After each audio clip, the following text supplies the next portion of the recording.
If you've ever been around software developers, you've probably heard them throw around a bunch of acronyms. API, SDK, library. They kind of sound the same, and honestly, they get used interchangeably all the time. But these things are the fundamental building blocks, the secret ingredients, really, of pretty much every single app on your phone. So what is the actual difference? And maybe more importantly, why should you even care? Well, as we're about to find out, for a developer, picking the right one of these tools can be the difference between a smash hit app and a total costly failure. So let's break it all down. Okay, first things first, let's just get the definition straight. We're going to open up the developer's toolkit and take a look at each of these core components one by one. Let's kick things off with a library. The easiest way to think about it is like a cookbook you own. It's a collection of pre-written code, recipes, that you download and stick right into your own project. And the key thing here is control. Once it's in your app, it's yours. You call the shots and use its functions whenever you want. You're in charge. Now, an API, that's an application programming interface, is a different beast entirely. It's less like a cookbook you own and way more like the menu at a restaurant. It's basically a contract, a set of rules that lets your app talk to another app, usually over the internet. You don't own the kitchen, you can't see what's going on back there, but you know exactly what you can order and what you're going to get back. And that brings us to the SDK, the Software Development Kit. This is the big one, the most comprehensive of the three. So if a library is your cookbook and an API is the restaurant menu, then an SDK is the full meal kit service. It doesn't just give you the recipes, it gives you the cookbook, all the pre-measured ingredients, and even the specialized tools you need, all neatly packaged up to help you build something for a very specific platform. To make this super concrete, just look at what's inside a famous SDK like the Java Development Kit. It's not just a bunch of code. No, it's a whole toolbox. You get a compiler to turn your code into an actual app, a debugger to hunt down bugs, and all the utilities to package the whole thing up. It is literally everything you need to build a Java app from scratch. So let's just quickly lock in those analogies. A library is your personal cookbook. An API is the restaurant's menu. And an SDK is that all-inclusive meal kit. Okay, now that we've got the definitions down, let's see how these choices play out in a really high-stakes, real-world situation.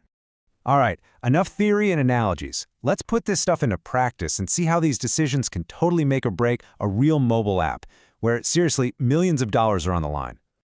So this case study is all about an app called Vidu, which helps people in Estonia get around on public transport. And its most important feature, the absolute heart of the app, is this live map that shows you where the buses are in real time.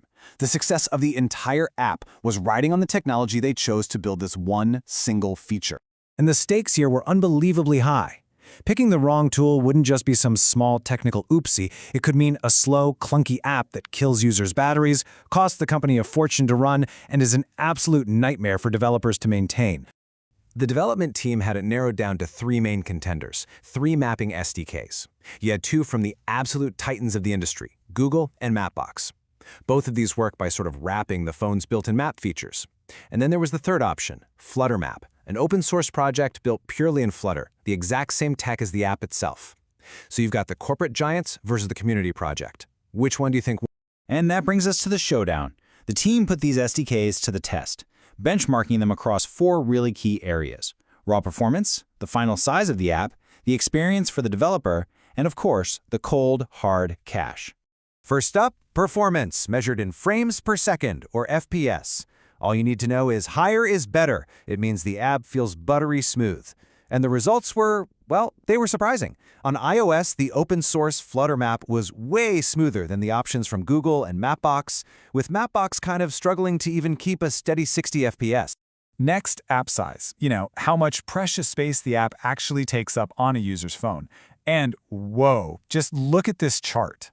The app built with the Mapbox SDK was a bloated 246 megabytes. That's over 3.5 times bigger than the others. That is a massive difference that could literally stop people from even downloading your app in the first place. But what about the experience for the actual human being, the developer who has to build the thing?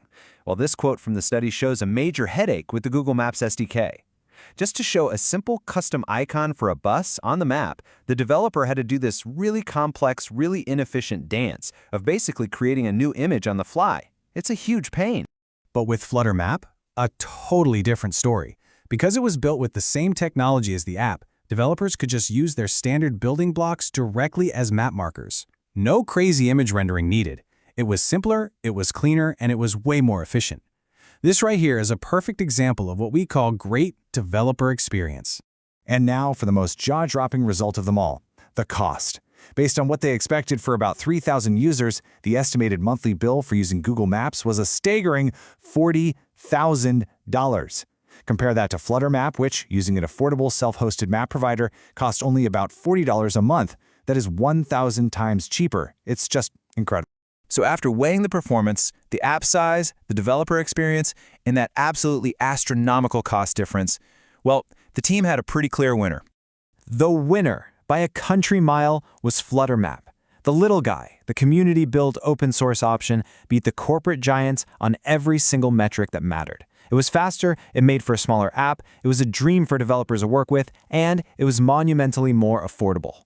And this right here brings us to the most important takeaway of this whole thing. The best tool, it isn't always the one with the biggest brand name or the flashiest features. Best is relative. It's about really understanding the specific trade-offs and picking the tool that truly fits your project's needs, whether you're trying to get the best performance, the lowest cost, or even just keeping your developers happy. You know, this case study is such a powerful reminder that behind every single app on your phone, there's a whole series of critical decisions just like this one. It really makes you wonder, doesn't it? What hidden trade-offs in cost, performance, and design are shaping the digital world that you navigate every single day?